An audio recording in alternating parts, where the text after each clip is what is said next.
Hello, my name is Chris Tucker, and today I'm going to teach you how to make a coaxial connection on a RG6 piece of cable. So today's video is going to be taking a regular coaxial cable and putting a connector on it. So the coax cable, first of all, it's called a RG6 and people just call it coax instead of coaxial.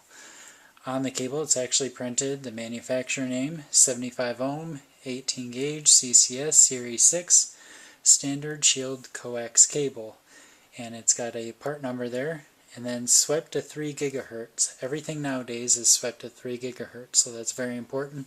And there's actually a footing marker on the cable, so as you're pulling it out of a box, you know how much you need to pull sometimes, and that'll help you out, or for billing a customer, for example.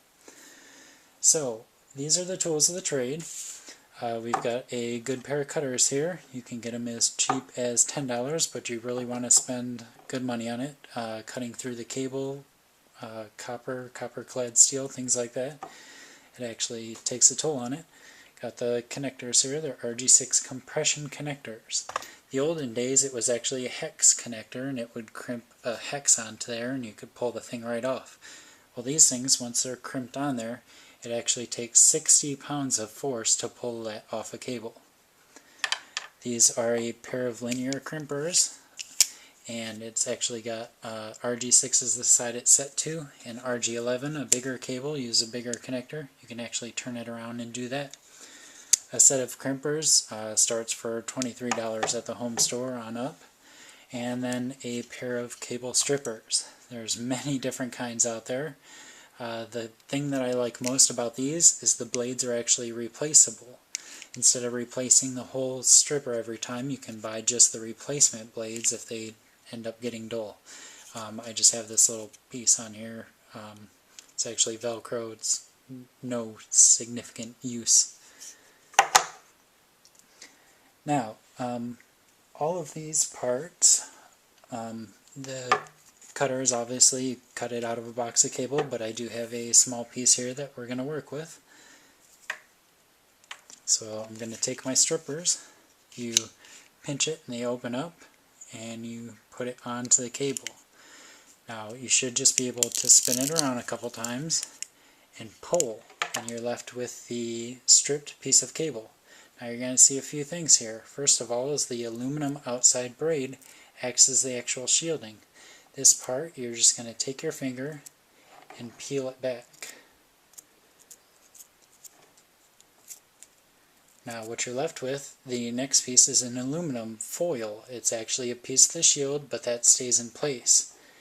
The white in the center there is called the dielectric. It separates the shielding from the actual copper core.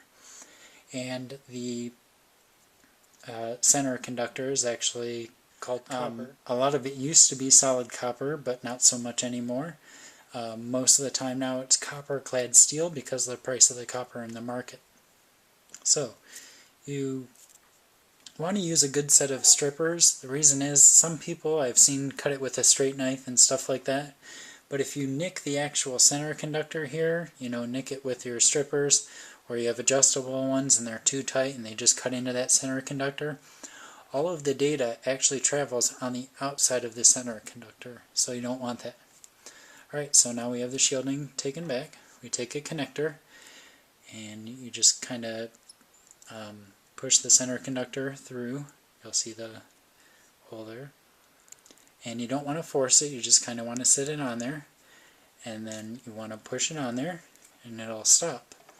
If you look in the end there, the white is flush with the bottom there, and your stringer's coming up here.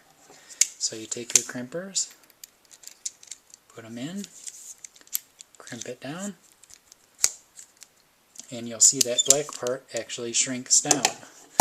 So the connector was like this, and now it's compressed so it looks like this. Again, it'll take 60 pounds of force to pull that connector off. You're probably not going to do it with your hands.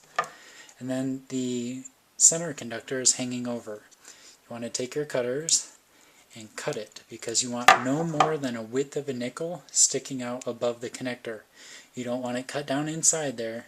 You want about the width of a nickel on top there. So that is how you make a coaxial cable. Thanks for watching. Please like and subscribe.